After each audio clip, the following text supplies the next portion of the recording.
बिस्मिल्लाहिर्रहमानिर्रहीम। अस्सलाम वालेकुम।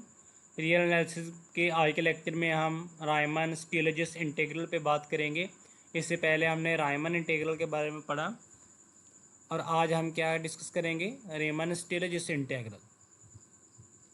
Late alpha x be a monotonically increasing and bounded function on close interval a b corresponding to each partition P of AB, we write del alpha I is equal to alpha of xi minus alpha of xi minus 1।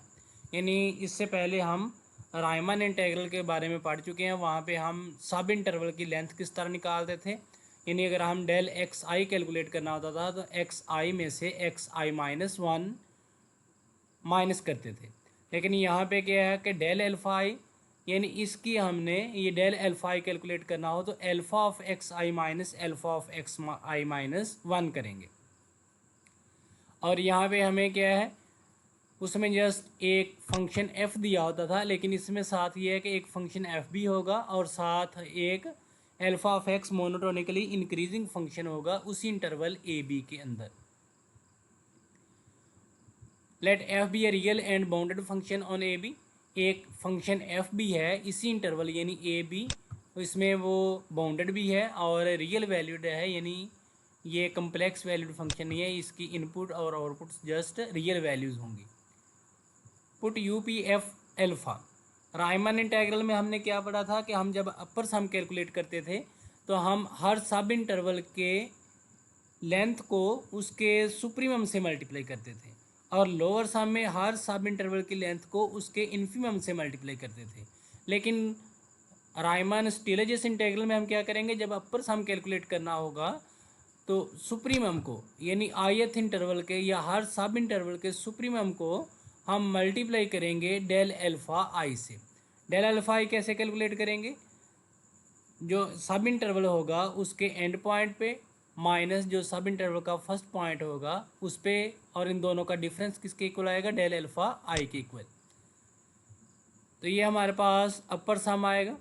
और lower sum के लिए क्या है कि M आई del alpha आई, M small M आई क्या है, ये infimum है ith इंटरवल का, और डेल एल्फा आई क्या है, ये alpha of x I minus alpha of x I minus 1। यानी हम हर सब इंटरवल में डेल एल्फा आई को मल्टीप्लाई करेंगे उसके इन्फीमम के साथ, तो उनका सम लेंगे किसके इक्वल आएगा, लोअर सम के इक्वल आएगा। अब अपर इंटीग्रल फाइंड करना है, इंटीग्रल ए टू बी। ये अपर इंटीग्रल के लिए माइनस का साइन ऊपर लिखते हैं, f d alpha is equal to upper sum का हम इन्फीमम ले लें तो हमारे पास अपर इंटीग्रल के इक्वल आता है। ये हमने अपर सम कैलकुलेट किया U P F alpha. Riemann Stieltjes integral में अल्फ़ा एक इंक्रीजिंग फंक्शन होता है, इसलिए यहाँ पे साथ अल्फ़ा भी मेंशन करते हैं। अपर सम का हम इन्फीमम लेंगे तो अपर इंटीग्रल आएगा। यहाँ पे F D alpha mean F of x D alpha x. क्या मतलब कि एफ भी एक्स का फंक्शन है और अल्फ़ा भी एक्स का फंक्शन है, लेकिन हम एक्स को इग्नोर कर देते हैं, जस्ट एफ और डी एल्फ़ा ही लिख लेते हैं, एक्स नहीं लिखते। एंड लोअर इंटीग्रल की वैल्यू क्या आएगी, लोअर सम का अगर हम सुप्रीमम ले लें तो हमारे पास किसके इक्वल आता है, लोअर इंटीग्रल के। If upper integral f d alpha is equal to lower integral f d alpha, यानी अगर फंक्शन का लोअर इंटीग्रल और अपर इंटीग्रल की वैल्यू सेम है, then we write integral a to b f d alpha is equal to integral a to b f d alpha is equal to integral a to b f d alpha. यानी अगर अपर और lower Riemann सम या lower Riemann integral या upper Riemann integral की values equal हैं तो हम इसको simply a to b f d alpha से डिनोट करते हैं। और हम क्या कहते हैं कि फंक्शन क्या है, ये इंटीग्रेबल है on the interval a to b. If a to b f d alpha exist, यानी इसकी वैल्यू अगर एग्जिस्ट करती है, then we say f is integrable on a b and denoted as f belong to R alpha. और हम इसको किस तरह डिनोट करेंगे कि f belong to R alpha. R यहाँ पे किसको डिनोट करते हैं, ये रायमन स्टीलजिस इंटीग्रल को डिनोट करता है। नेक्स्ट डेफिनेशन है रिफाइनमेंट की। Let P is equal to x naught x one x two so on x n be a partition of close interval a b. यानी पहले जैसे हम क्लोज इंटरवल ए बी की partition करते थे, यहाँ भी एक P उसकी पार्टीशन की हुई है। A partition P asterisk is said to be refinement of P if every point of P is a point of P steric।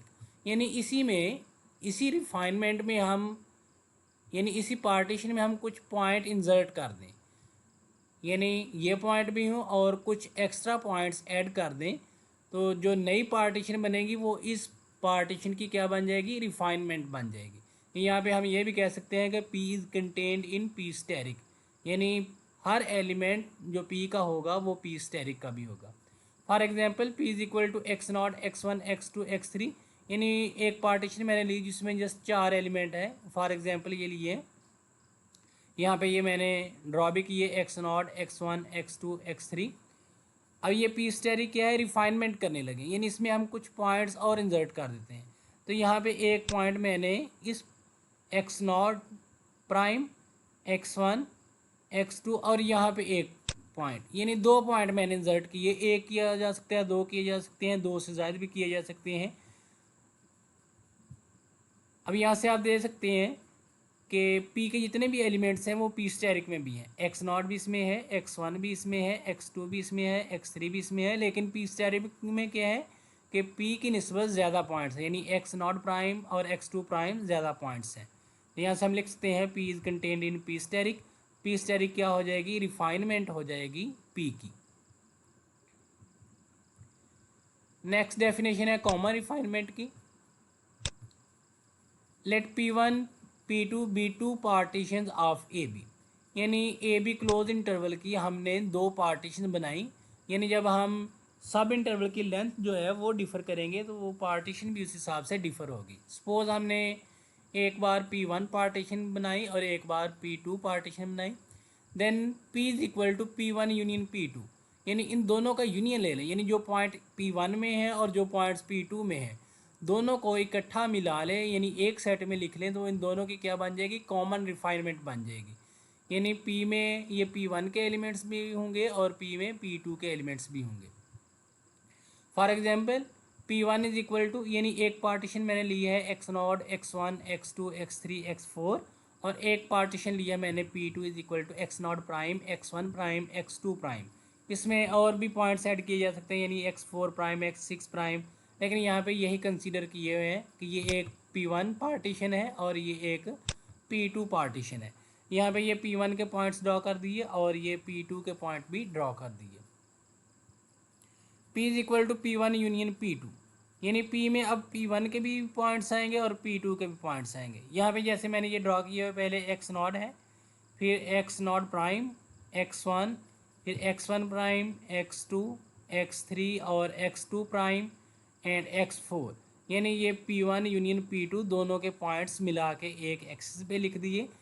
तो P क्या होगी, कॉमन रिफाइनमेंट होगी P1 और P2 की, क्योंकि P1 के जितने भी एलिमेंट्स हैं वो इस P में हैं। ये देखें P1 के कौन कौन से एलिमेंट हैं, x0 x1 x2 x3 और x4। और ये P1 के एलिमेंट हम देखेंगे क्या P में भी है, ये x0 ये इसमें है, इसके बाद x1 ये इसमें है, इसके बाद x2 ये भी इसमें है, x3 ये भी इसमें है, x4 ये भी इसमें है, यानी P1 का हर पॉइंट P में भी है। तो क्या कहेंगे हम, P रिफाइनमेंट है किसकी, P1 की। इस तरह P रिफाइनमेंट है P2 की भी, क्योंकि P2 के जितने भी एलिमेंट हैं वो भी P में है, यानी x0 प्राइम ये इसमें है, इसके बाद x1 प्राइम भी इसमें है और x2 प्राइम भी इसमें है, यानी P2 की भी रिफाइनमेंट है। लेकिन अब ये क्या है कि P1 की भी रिफाइनमेंट है और P2 की भी रिफाइनमेंट है, तो हम क्या कहेंगे, P क्या है, ये कॉमन रिफाइनमेंट है P1 और P2 की।